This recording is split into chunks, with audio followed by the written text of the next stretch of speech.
విద్యార్థులకు చదువుతో పాటు అదనపు పాఠ్య కార్యకలాపాలలో పాల్గొనడం కూడా చాలా ముఖ్యమని జిల్లా కలెక్టర్ ఎస్ వెంకటేశ్వర్ తెలిపారు. ఉదయం స్థానిక ఎస్జీఎస్ ఆర్ట్స్ కళాశాల మైదానంలో రోటరీ క్లబ్ ఆధ్వర్యంలో ఏర్పాటు చేసిన 4వ బాలోత్సవ కార్యక్రమంలో ముఖ్య అతిథిగా పాల్గొన్న జిల్లా కలెక్టర్ ఎస్ వెంకటేశ్వర్ మాట్లాడుతూ ఈ రోజు ఇక్కడ ఏర్పాటు చేసిన బాలోత్సవం కార్యక్రమం పండగ వాతావరణంలో ఉందని, ఇలాంటి కార్యక్రమానికి హాజరు కావడం చాలా సంతోషంగా ఉందని తెలిపారు.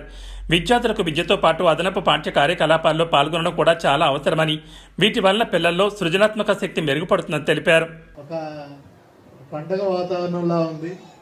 చాలా ఆనందం వేసి ఇంతమంది పిల్లల్ని చూసి, ఇంత పెద్ద ఎత్తున చేస్తున్న మన టీం అందరికి, మరీ ముఖ్యంగా దాతలకు కానీ, అదేవిధంగా రోటరీ క్లబ్కి కానీ, మన దామోదరం గారికి కానీ, వీళ్ళందరికీ వాళ్ళ టీం అందరికీ కూడా ప్రత్యేక ధన్యవాదాలు తెలుపుకుంటున్నాను.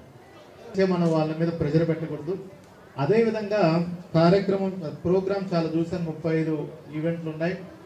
ఎక్కువ శాతం తెలుగు మీద వీళ్ళు దృష్టి పెట్టారు. చాలా సంతోషంగా ఉంది. ఎందుకంటే స్కూల్లో ఇట్లా మాకు ఎక్కువ ఆపర్చునిటీస్ ఇలా ఇవ్వడం. మళ్ళీ కల్చరల్ నైట్స్ ఉంటాయి. కల్చరల్ నైట్స్లో ఖచ్చితంగా ప్రతిసారి డ్యాన్స్లో ఖచ్చితంగా డ్యాన్స్ వేసేవాడిని. అలాగా ప్రతి ఈవెంట్ చూసుకొని స్పోర్ట్స్ కానీ, కల్చరల్స్ కానీ, ఇలా క్విజ్ పోటీలు కానీ, ఎలక్యూషన్ కానీ, ఎస్ఏ రైటింగ్ కానీ, ఇవన్నీ కూడా నాకు చిన్నప్పుడే అలవర్చుకోవటం. దానివల్ల నాకు సివిల్స్ అనేది ఒకటి పక్కన పెడితే, నాకు నేనుగా ఒక మనిషిగా, ఒక మెచ్యూర్డ్ సిటిజన్గా ఎదగడానికి నిజంగా చాలా దోహదపడింది. ఎందుకంటే ఇలాంటి కాంపిటీషన్స్, పిల్లల్లో పోటీతత్వం ఒకటి పక్కన పెడితే వాళ్ళలో పట్టుదల ఒకటి పెరుగుతుంది. కాన్ఫిడెన్స్ అనేది విపరీతంగా పెరుగుతుంది. స్టేజ్ ఫియర్ అంటే అది తగ్గిపోతుంది. మిగతా వాళ్ళతో కలిపి టీమ్ బిల్డింగ్ ఇప్పుడు ఒక డ్యాన్స్ లాంటిది ఇందాక మన ముందు పిల్లలు చేశారు. చాలా అంటే నన్ను మనసుకు చాలా హత్తుకుంది. వాళ్ళకి పాట వినపడిపోయినప్పటికీ, వాళ్ళు by birth deaf and dumb అయినప్పటికీ, వాళ్ళ మధ్య ఉన్నటువంటి టీమ్ ఎఫర్ట్, కృషితో, ఒకరి మీద ఒకరి నమ్మకంతో వాళ్ళందరూ మన ముందు ఎంత బ్రహ్మాండంగా చేశారనేది కూడా మనం చూడాలి.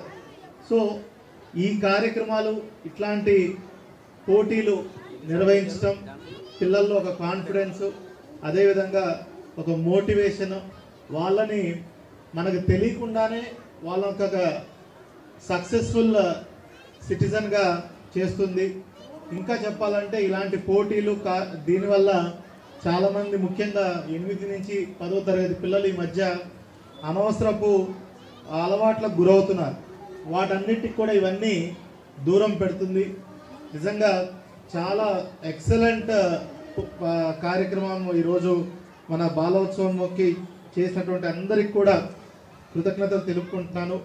ఇంతటి మంచి కార్యక్రమానికి ఇంకా వచ్చే సంవత్సరం ఇంకా పెద్ద ఎత్తున చేయాలని, దానికి సంబంధించి ఎటువంటి సహకారం జిల్లా యంత్రాంగం నుంచి కావాలన్నా, అది ఫైనాన్షియల్గా కావచ్చు, ఇతరత్ర సపోర్ట్ ఏదైనా కావచ్చు, ఖచ్చితంగా జిల్లా యంత్రాంగం నుంచి పూర్తి సహాయ సహకారాలు ఉంటాయని తెలియజేస్తున్నాను. మరొకసారి అందరికీ ఆల్ ద బెస్ట్ చెప్తూ, పిల్లలు ఎవరు గెలిచిన వాళ్ళకి ఆనందపడాలి, అలాగని ఓడిపోతే బాధపడాల్సిన అవసరం లేదు. ఇలాంటి కాంపిటీషన్స్ మీరు ఎక్కువ పార్టిసిపేట్ చేస్తే అంత మీరు రేపు మంచి పౌరులుగా కూడా మీరందరూ కూడా ఒక ఉన్నత స్థాయికి చేరుకుంటారని మరొకసారి గుర్తు చేస్తూ, ఇంతటి కార్యక్రమానికి నన్ను పిలిచిన అందరికి కూడా కృతజ్ఞతలు తెలుపుకుంటూ సెలవు తీసుకుంటున్నాను. జై హింద్.